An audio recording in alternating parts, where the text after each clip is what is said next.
Hello les petits potes, bienvenue dans cette nouvelle vidéo pendant le confinement. Oui, on est toujours, ce qui explique ce look plus qu'approximatif, bref, on s'en fout. Aujourd'hui, je viens vous parler de mon top 10 de séries à regarder sur Netflix pendant le confinement et même après en fait.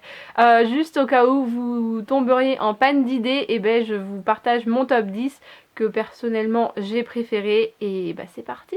Alors on va commencer en 10e position. Alors j'ai pas forcément fait de classement, mais voilà, on fait comme ça. Donc la première série c'est Van Helsing. Donc ça j'ai commencé à la regarder avec mon chéri il y a pas mal de temps. Et il y a les saisons qui sont ressorties là, donc on a quasiment fini la dernière saison. Van Helsing, c'est l'histoire de Vanessa, donc c'est une jeune femme qui a été 3 ans dans le coma et le jour où elle se réveille en fait, et bah c'est l'apocalypse, il y a des vampires partout. Elle n'est pas toute seule, elle se réveille avec un docteur et je crois que c'était un militaire, je sais plus. Ça fait un moment que j'ai regardé la première saison, du coup je me trompe un petit peu dans les rôles des personnages, mais bon bref, elle va devoir se battre avec eux contre les vampires. Donc si vous aimez tout ce qui est gore et tout, c'est très bien. Si vous n'aimez pas, zappez complètement cette série parce que c'est quand même assez dégueulasse, enfin, c'est des vampires et tout. Et comme toute histoire de vampires, bah évidemment les gens sont humains, après ils croisent des vampires, ils se font bouffer, ils deviennent vampires, du coup ils bouffent leurs potes, enfin bon, bref, c'est assez gore, mais moi j'ai vachement aimé. Après j'ai du mal à accrocher sur la dernière saison, mais c'est parce que ça fait un moment que j'ai pas vu les premières saisons, donc je pense que c'est pour ça. Et je suis désolée, je suis très mauvaise pour raconter un peu pour faire un peu les résumés des séries, surtout celles que j'ai vues depuis longtemps, mais bon bref, voilà. Et voilà, si vous aimez les histoires de vampires bien dégueulasses, je vous conseille celle-là. Ensuite, en 9e position, dans un tout autre registre, on a The Big Bang Theory. Alors, je n'ai absolument pas besoin d'expliquer cette série, puisqu'elle est connue depuis... Franchement, je sais même pas depuis quand. Depuis très longtemps. Moi, je l'ai regardée il y a très longtemps. Enfin, je l'ai regardée il y a très longtemps. Et en fait, quand on sait pas quoi regarder, on met un épisode 2, 3, 4 de ça. Et j'adore. Franchement, ça me fait toujours autant rire. J'adore les personnages. Ils jouent trop bien. Ils sont trop mignons. On va resituer un petit peu le contexte. C'est en gros des physiciens et des... J'aime pas ce mot, mais des geeks qui sont dans un appartement. Et en fait, il y a Penny qui emménage dans l'appartement d'en face. Et du coup, ça crée un nouveau cercle d'amis. Évidemment, il y a des histoires d'amour. Ils se comprennent pas toujours. C'est assez rigolo. Franchement, c'est une série qu'on peut regarder... Bah, on n'est même pas obligé de la suivre. En fait, on peut regarder un épisode de temps en temps. C'est pas gênant. Et moi, j'adore vraiment cette série. Donc 8e position, une série que j'ai vraiment adorée, que j'ai regardée en 2 jours parce que vraiment j'ai trop kiffé, c'est Planqueur. Donc c'est une série française, donc avec des acteurs français évidemment. C'est l'histoire d'Elsa qui arrive pas à oublier son ex et du coup ses amis veulent lui faire oublier parce que au bout d'un moment faut passer à autre chose. Donc elle rencontre un garçon. Et c'est un petit peu compliqué cette histoire, je vais pas spoiler même si je pense que tout le monde l'a vu, mais en gros le garçon n'est pas aussi clean qu'elle le pense, même si elle pense qu'ils ont énormément de points communs et tout, en fait c'est pas trop ça. Donc si vous l'avez pas regardé, je vous invite vraiment à la regarder en 2 jours, c'est bâclé, il y a 2 saisons, les épisodes font même pas 30 minutes, 20 minutes je crois, donc franchement foncez, on se prend pas la tête sur cette série et les personnages sont hyper attachants. Ensuite, en 7e position, là je suis en plein dedans, c'est Elite. Alors je sais que la moitié de la France a vu cette série, même quand je dis la moitié, les 3/4. Mais moi, j'arrive après tout le monde, hein, j'arrive après la guerre. Voilà, je suis à la 2e saison. Il n'y a pas énormément d'épisodes, du coup ça se regarde assez vite, même si les épisodes font entre 40 et 50 minutes. L'histoire principale, c'est autour de 3 ados qui arrivent dans un lycée parce qu'ils ont été boursiers. Ils peuvent y rentrer parce qu'ils ont eu une bourse.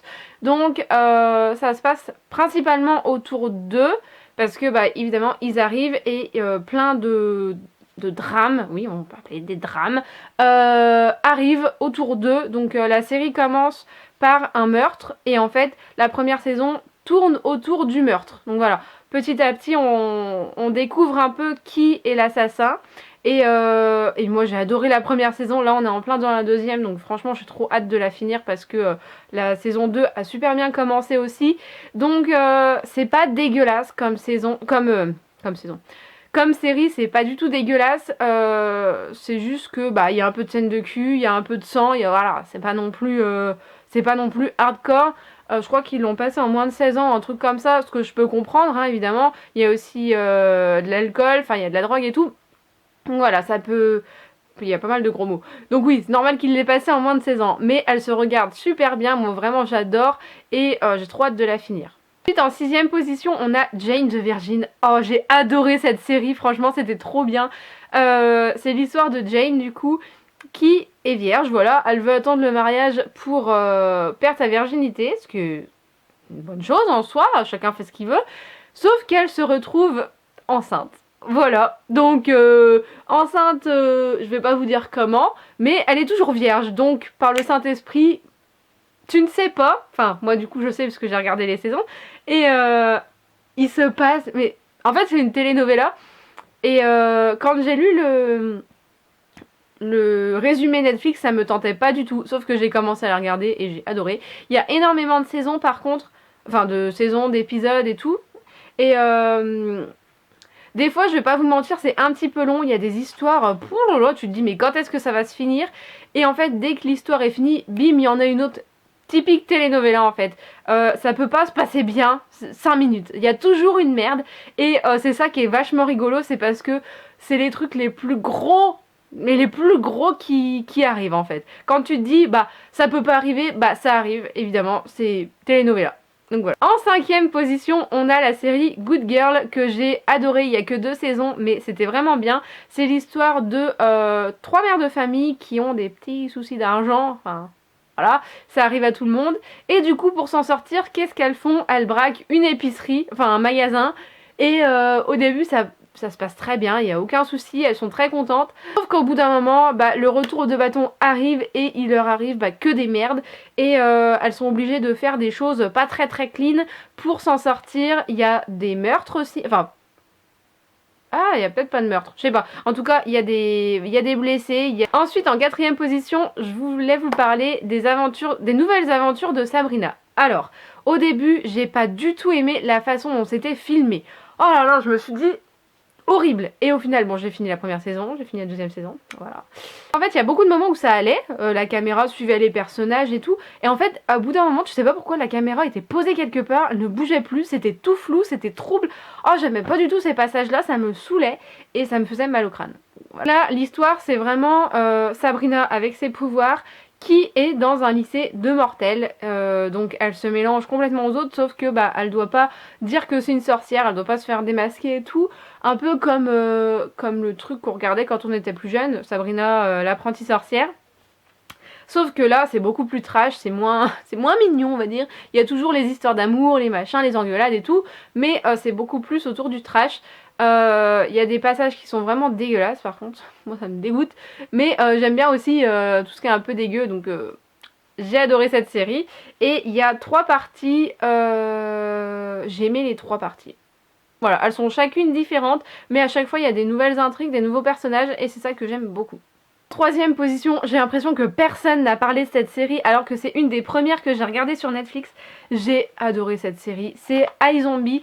Donc, iZombie, évidemment ça parle de zombies, mais elle, au lieu d'aller bouffer tout le monde, elle est devenue médecin légiste et du coup elle résout les crimes en mangeant les cerveaux de des victimes en fait. Et c'est trop bien, moi j'adore. En fait, le corps arrive à la morgue. En fait, ce qui est vraiment trop drôle, c'est que quand elle mange le cerveau, elle devient la personne qu'elle a bouffée en gros. Donc elle prend ses mimiques, elle prend ses... Merde. Elle prend son tempérament, elle prend ses défauts. Oh, c'est trop bien. Et ça me fait trop rire. Enfin, là, il n'y a plus de saison pour l'instant. Je sais pas s'il y en aura d'autres. J'ai pas de nouvelles. Enfin, j'ai pas de nouvelles, comme si je parlais avec eux, tu sais. Mais... j'ai pas été regarder sur internet s'il y aurait d'autres saisons, il y a 3 saisons et pareil les personnages ils sont trop marrants, ils sont trop mignons, je les aime trop et du coup j'ai hâte de savoir s'il y aura une autre saison. Donc en 2ème position on a Dynasty, donc Dynasty c'est pareil, quand j'ai lu le résumé Netflix j'ai pas accroché, ça me tentait pas et en fait quand j'ai commencé à regarder, trop bien. Donc faut aimer tout ce qui est histoire d'argent, de magouille et tout. En fait quand j'ai vu qu'il commençait à se passer des histoires d'amour, des histoires de meurtre, plein de choses comme ça, j'ai vraiment accroché et mon personnage préféré, Fallon, comme beaucoup de personnes je pense, mais elle est iconique cette meuf, elle est trop bien. Elle est méchante, ok, elle est méchante. Pas méchante, oui et non en fait. Oui et non, bref. Mais déjà, j'adore comment elle parle, j'adore comment elle s'habille, elle est trop bien. Et c'est, bah, on va dire, un gros personnage principal parce que beaucoup d'affaires tournent autour d'elle. Mais pas que, il y a aussi bah, son frère, son père, sa belle-mère, enfin bref. Au final, c'est une grosse famille, mais tout le monde se retrouve un peu dans les magouilles de tout le monde. Et c'est ça qui fout un petit peu la merde. Et enfin, en numéro 1, alors j'aurais pu en rajouter plein d'autres, mais déjà je pense que la plupart de celles-ci vous connaissez. J'aurais pu rajouter donc Riverdale, You, Lucifer que j'ai vraiment trop kiffé, Pretty Little Liars, puis il y en a plein d'autres moi que j'ai pas regardé mais que je veux regarder. Mais première position dans mon cœur, les 100. Alors je sais pas si vous dites les 100, The 100, The 100, je ne sais pas, dites comme vous voulez, moi je dis les 100, ça va plus vite. Donc, vous connaissez l'histoire bien évidemment, mais je vous le dis quand même, c'est l'histoire de 100 jeunes qui sont envoyés sur la Terre pour voir si elle est viable. Et leurs parents et tout ça les attendent dans l'espace, sauf que bien évidemment ça ne se passe pas comme prévu. Et ils se retrouvent livrés à eux-mêmes sur la Terre, donc il y a des meurtres, beaucoup de meurtres, voilà. Ils se rendent compte aussi que la Terre est habitée par d'autres personnes et ça va créer des alliances, ça va créer des clans et il va y avoir tout un tas de problèmes, des histoires d'amour aussi. Après, il y a des personnes qui vont être envoyées de l'espace, enfin une personne qui est renvoyée de l'espace en bas, ça va créer tout un tas de problèmes. Enfin bref, il y a beaucoup de séries, il y a beaucoup de saisons par contre sur les 100. On doit être à 4 je crois. Donc moi j'adore, ça se regarde trop bien et j'ai pleuré pendant cette série. Oui, oui. Oui, j'ai pleuré. C'est pas souvent que je pleure pendant les séries, mais là j'ai pleuré parce que les personnages sont vraiment trop touchants. Ils jouent vraiment tous très très bien leur rôle. Ils sont ancrés en fait à leur personnage et franchement j'ai adoré cette série. Et normalement il y a une autre saison qui devrait sortir parce que vu comment ça s'est fini c'est pas possible, ça peut pas finir comme ça. Donc si vous n'avez toujours pas regardé les 100, je vous invite mais à 10 000% à les regarder. Bon, je vous ai donné du coup mes 10 séries à regarder sur Netflix. Si vous en connaissez déjà, enfin si vous les avez déjà vues, dites-le moi en commentaire. Dites-moi ce que vous en avez pensé. Et s'il y en a que vous connaissez pas, est-ce que vous allez les regarder ou pas? Et qu'est-ce que vous regardez en ce moment comme série? Moi je vous ai dit c'est Elite, mais ce sera bien, enfin c'est bientôt fini hein. Je vais finir les saisons comme ça. Donc j'espère que cette vidéo vous aura plu. Moi je vous fais des bisous et je vous dis à la prochaine dans une nouvelle vidéo. Ciao!